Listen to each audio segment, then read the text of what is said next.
Okay so अगर अभी आपकी एग्जाम्स आने वाली है, यानी आप अगर दिसंबर में अटेम्प्ट देने की सोच रहे हो अपनी सीएस एग्जाम्स की, तो आपको ये वीडियो जरूर देखनी चाहिए. This video is going to be very very very useful and it is very important because हर कोई आपको बता देता है कि एग्जाम के पहले कैसे पढ़ाई करनी है, क्या रूटीन होना चाहिए, क्या टेक्निक्स होनी चाहिए, पर ये कोई नहीं बताता कि एग्जाम के टाइम पे आपको कैसा पढ़ना है. अगर आप अपना टाइम टेबल देखोगे तो जो आपका टाइम टेबल है वो कंटिन्यूस है, बीच में एक भी दिन की छुट्टी नहीं होती. और जो हमारा सीएस का सिलेबस है वो काफी बड़ा है, तो कैसे क्या करना है वो कोई नहीं बताता उस टाइम पर. और अगर आपने पूरे साल मेहनत की है बट अगर आप एंड मोमेंट पे एंड टाइम पर सही तरीके से नहीं रिवाइज कर पाए, नहीं पढ़ पाए, तो सारी मेहनत वेस्ट हो जाती है. और अगर समझो आप एंड मोमेंट पे बीमार पड़ गए तो वो सारी चीजें हमें नहीं लानी, नहीं करनी. इसलिए ये वीडियो आपको देखनी चाहिए, क्योंकि इस वीडियो में मैं आपको बताने वाली हूँ मैंने कैसे सारा कुछ नोट्स, मॉड्यूल, स्कैनर सब कुछ कवर किया था विद इन 1 डे. एक भी दिन 24 घंटे भी नहीं होते आपके पास, जिससे मुझे ऑल इंडिया रैंक आई थी सीएस एग्जाम्स में.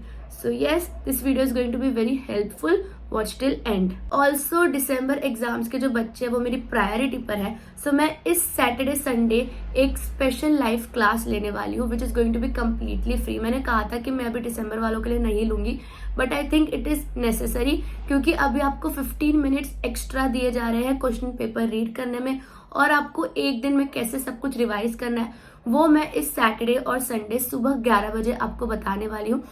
मैक्सिमम 1 घंटे का सेशन होगा. लिंक मैं डिस्क्रिप्शन पर दे रही हूँ. फ्री में आप ज्वाइन कर सकते हो और जो भी आपके डाउट्स है उस सेशन में हम सॉल्व करेंगे.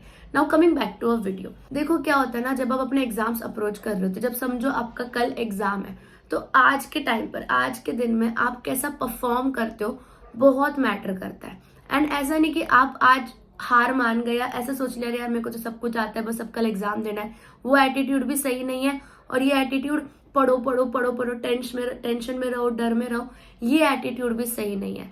तो कैसा एटीट्यूड होना चाहिए और क्या करना चाहिए? सबसे पहले तो you have to keep yourself calm and you have to be patience कि ठीक है जो हो गया है सो हो गया, अब it's time only for revision. आप कुछ नया पढ़ने का इस टाइम पे मत सोचना, आपको सिर्फ और सिर्फ रिवाइज करना है.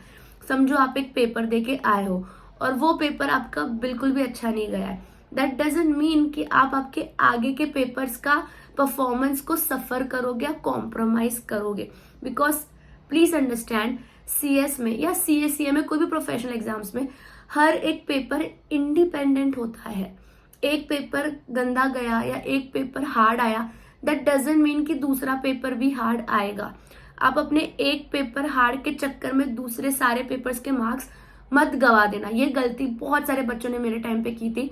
हमारा टैक्स का पेपर बहुत टफ आया था और बच्चों ने सोचा था कि टैक्स का ग्रुप ही नहीं देंगे क्योंकि टैक्स का में तो हम फेल ही होने वाले हैं. और उनकी आगे की जो प्रिपरेशन थी, जो पढ़ाई थी, पेपर्स थे, वो सारे उन्होंने छोड़ दिए या उन्होंने अच्छे से पढ़ाई नहीं की. जब टैक्स पेपर के मार्क्स आए तो बच्चों को, जिसने भी अटेम्प्ट किया था, बहुत अच्छे मार्क्स आए थे. मुझे एग्जामिशन भी आई थी. तो ये याद रखना कि अगर पेपर टफ आता है तो आईसीएसआई उसकी चेकिंग थोड़ी लीनियंट करता है. So never ever compromise a paper because आपका कोई पेपर टफ गया है. ओके, नाउ सेकेंड चीज, जैसे ही आप घर में आते हो, एग्जाम दे के आते हो, जो पेपर हो चुका है उसको दिमाग से हटा दो. वो हो गया है, वो भाड़ में गया. अब आपका जो अप्रोचिंग पेपर है उसके बारे में सोचो.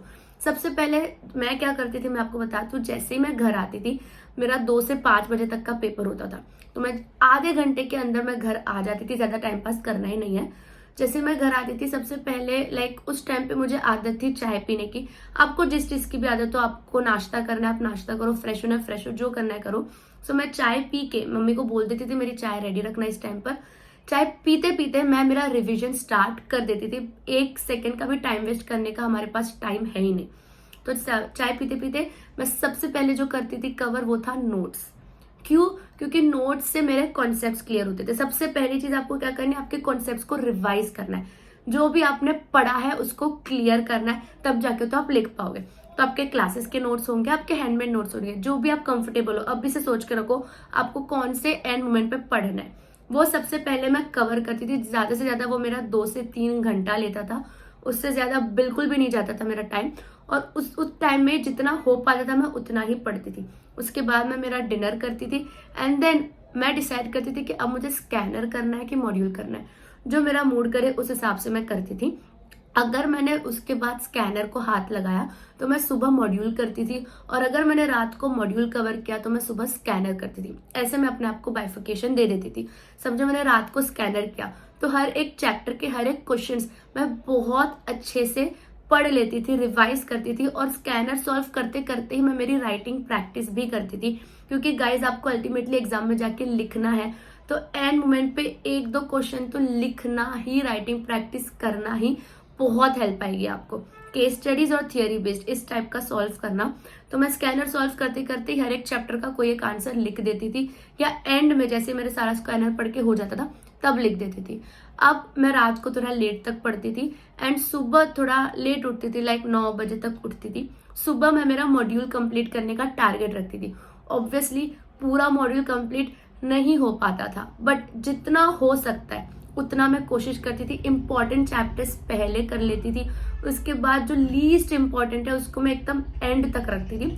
और जब मैं ट्रैवल करती थी मेरे सेंटर में, एग्जामिनेशन सेंटर तक, तब मैं वो लीस्ट इंपॉर्टेंट चैप्टर्स वाले मॉड्यूल थोड़ा ऊपर ऊपर से देख लेती थी। हाँ, ये जरूर याद रखना कि मैं एग्जामिनेशन सेंटर में पहुंच के कभी कुछ भी नहीं पढ़ती थी, क्योंकि उस टाइम पे जब भी आप पढ़ोगे हड़बड़ होगी, जो पढ़ा है आप वो भूल जाओगे। तो ये मैंने कभी नहीं किया है कि एग्जामिनेशन सेंटर में पहुंच के मैं कोई बुक ओपन कर रही हूँ, मैं पढ़ रही हूँ। मेरे आसपास के लोग सब यही करते थे, करने दो, मुझे कोई फर्क नहीं पड़ता। मुझे मेरा मेंटल पीस चाहिए एग्जाम लिखने से पहले। ऑल्सो सेकेंड चीज, आप अपने आप को सेटिस्फाई करो, अश्योरेंस दो कि हाँ मेरा सब कुछ हो चुका है। वो कैसे होगा? Proper planning. तो ये वीडियो में मैंने आपको प्रॉपर प्लानिंग बताई है कि आपको क्या कैसे करना है। नोट्स करना है, स्कैनर करना है, मॉड्यूल करना है, राइटिंग प्रैक्टिस करना है।